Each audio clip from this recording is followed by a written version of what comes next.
Okay, so you know anyone in the automotive world these days, Hmm. whether you're running the dealership or you're on the marketing team, Right. you're always looking for that edge, right? You're thinking like, are we Yeah.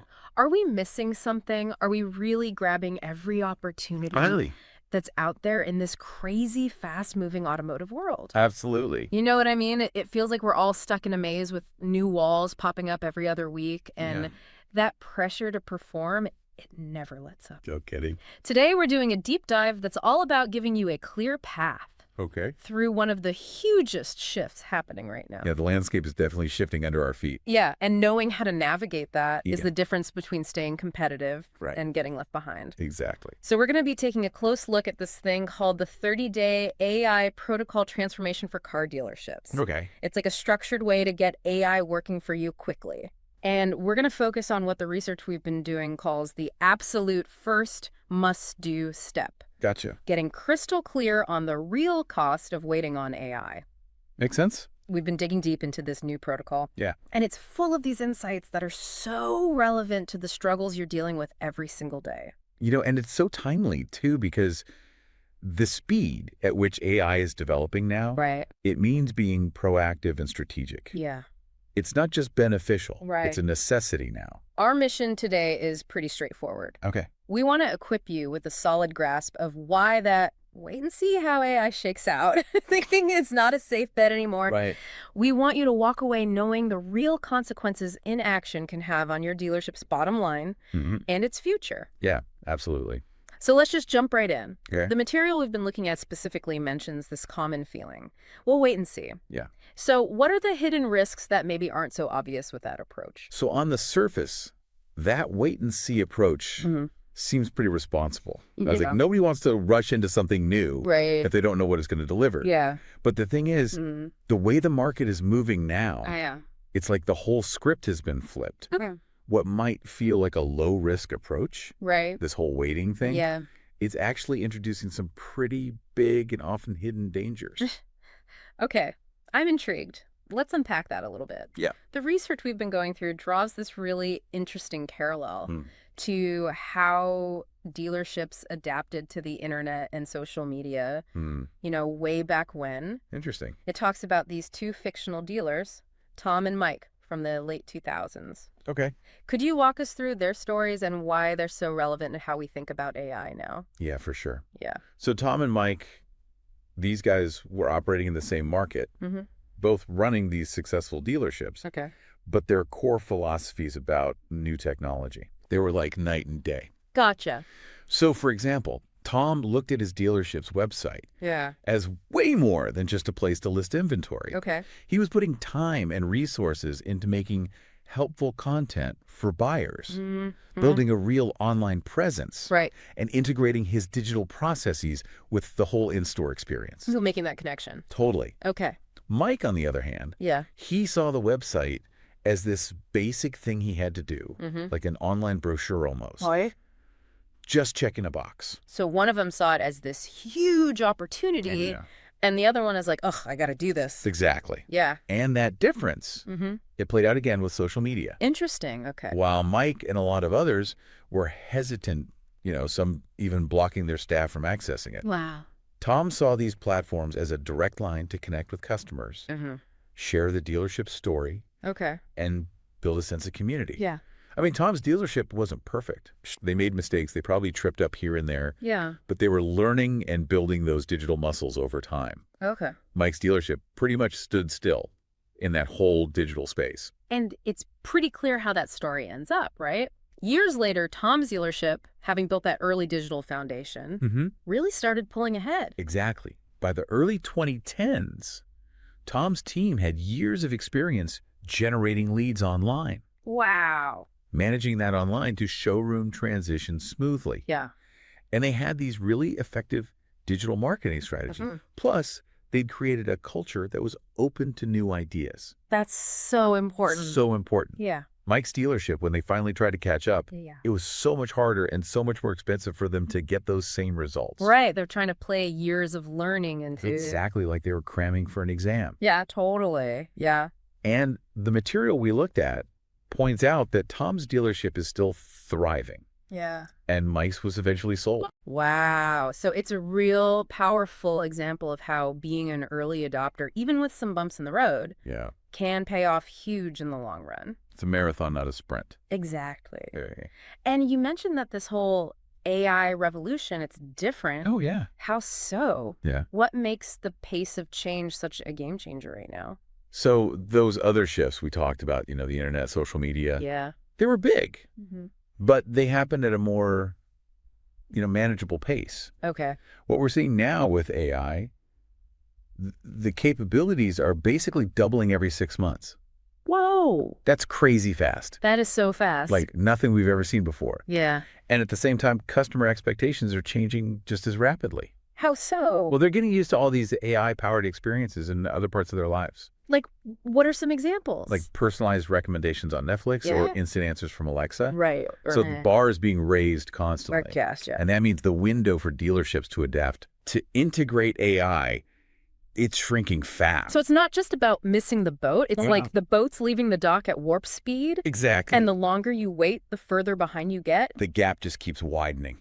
And how do those disadvantages that you mentioned Mhm. play out for a dealership that's on the fence about AI? So early adopters aren't just getting a head start. Right. They're creating these, what the research calls compound advantages, every single day. Okay. So it's not like the dealerships that wait are just a bit behind. Mm-hmm. The gap between those who are using AI Yeah. and those who aren't, it's growing exponentially. Wow. Okay. And this shows up in a few key ways. Okay. Let's hear them. All right, number one, lost market share. Okay. It becomes really hard, almost impossible to recover from. Yeah, that makes sense. Competitors using AI to understand their customers better, Mm-hmm. personalize, offers streamline their processes. You're right. They're going to grab more of the market. It's like the customers who are getting a way better, Ye- more tailored buying experience somewhere else. Exactly. Are they going to come back? Probably not. Not likely. Yeah. Second thing, traditional marketing and sales methods, Yeah. they just don't work as well anymore. Because. Customer expectations have shifted. Mm-hmm. They want that personalized AI-driven interaction. Makes sense. Think about it. Customers are used to getting instant, relevant information. Right. A generic marketing blast, Yeah. that's just not going to cut it, No, it's like the spam folder of marketing. pretty much. Yeah. And then third, Mm-hmm. delaying AI usually means way higher costs down the road. How so? Well, when you're playing catch-up, Yeah. you end up paying a premium for rushed development, Makes sense. off-the-shelf solutions that aren't a perfect fit, Right. and you need experts to get it all running quickly. Yeah, you're paying for speed. Exactly. So it's not just the tech costs either, right? Nope. Yeah. There's the impact on your team too. Big time. Yeah. The stuff we've been reading really highlights this thing called talent drain. It's a huge cost of waiting on AI. Yeah. And a lot of people underestimate it. How so? Well, think about it. Your forward-thinking employees, Mhm. the ones who really get tech, Yeah. they're naturally going to want to work at dealerships that are embracing innovation. That makes sense. They want to be on the cutting edge. Exactly. Yeah. And they want to work with the newest tools. Right. Losing that kind of talent, Yeah. it's expensive, Mm-hmm. not just in terms of hiring and training new people, Right. but you're losing valuable knowledge and the potential for new ideas from within. It's like you're losing your competitive edge slowly. Absolutely. Yeah. And maybe the most important thing, Yeah. delaying AI means dealerships don't learn how to actually use it properly. Right. It's not just plug and play. Not at all. Okay. It's about building the knowledge, the workflows, the whole data system to really make it work for you. So while a dealership is sitting there thinking they're being cautious, Right. their competitors are moving forward. They're not standing still. How are those early adopters using AI to gain an advantage? They're doing a few key things. Okay. First, they're building and refining their AI systems Mhm. based on real-world data. Makes sense. They're constantly improving and optimizing. It's like they're working out their AI muscles. Exactly. They're training their AI. Yeah. They're also investing in training their teams, Okay. getting them comfortable working with AI tools, Mm-hmm. understanding the data, and using it every day. So it's like a two-pronged approach, training the AI and training the people. Exactly. Got to train both. Yeah. And then they're also figuring out unique AI-driven solutions to their specific problems, Okay. which gives them a real competitive advantage that becomes part of how they do business. Interesting. And all of this, it Yeah. means they're building this really strong, market position Mm-hmm. that's only going to get harder for others to challenge. So it's like they're building a fortress. Yeah, pretty much. Yeah. You know those case studies we looked at? Yeah. There's one about a dealer who decided to wait on AI Okay. and their competitor who focused on using AI for customer communication.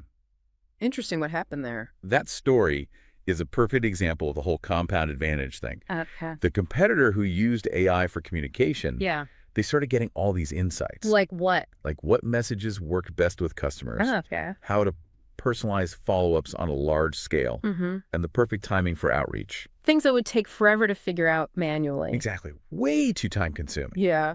Their team got good at working with the AI tools, Okay. and their lead conversion and customer satisfaction just blew the other dealer out of the water. Wow.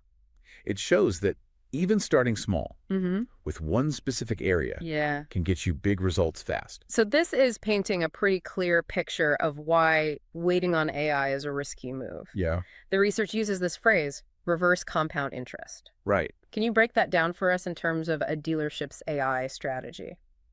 So with regular compound interest, Mm-hmm. your gains grow exponentially over time. But yeah, like a snowball effect. Exactly. Yeah. But reverse compound interest, Okay. it's the opposite. Gotcha. Every day, a dealership waits to adopt AI. Yeah. It's not just one day behind. Right. It's widening the gap in knowledge, capabilities, and performance Wow. compared to their competitors who are learning and using AI. So the longer you wait, the harder it gets. The harder and the more expensive. Because those early adopters are just compounding their advantage. Exactly. So for our listeners, the folks running and marketing car dealerships, Yeah. this isn't just some abstract theory. Nope. The research actually gives them a way to calculate their own dealership's cost of delay. It does. How do they start figuring this out? So they need to look at a few key areas of their business. Okay. First, lead generation effectiveness. Right. How many potential customer interactions are they messing up or completely missing because their digital processes aren't using AI? And how much potential profit are they losing on each of those missed chances? So putting a dollar amount on what's falling through the cracks. Exactly. Yeah. And don't forget about the compounding effect. Right.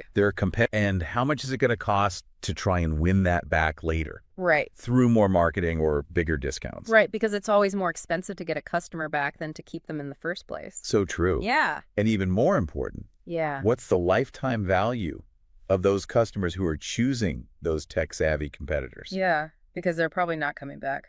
Probably not. It's a long game. And the framework also talks about their team. Yeah, what's the impact on their team's morale if they keep putting off AI?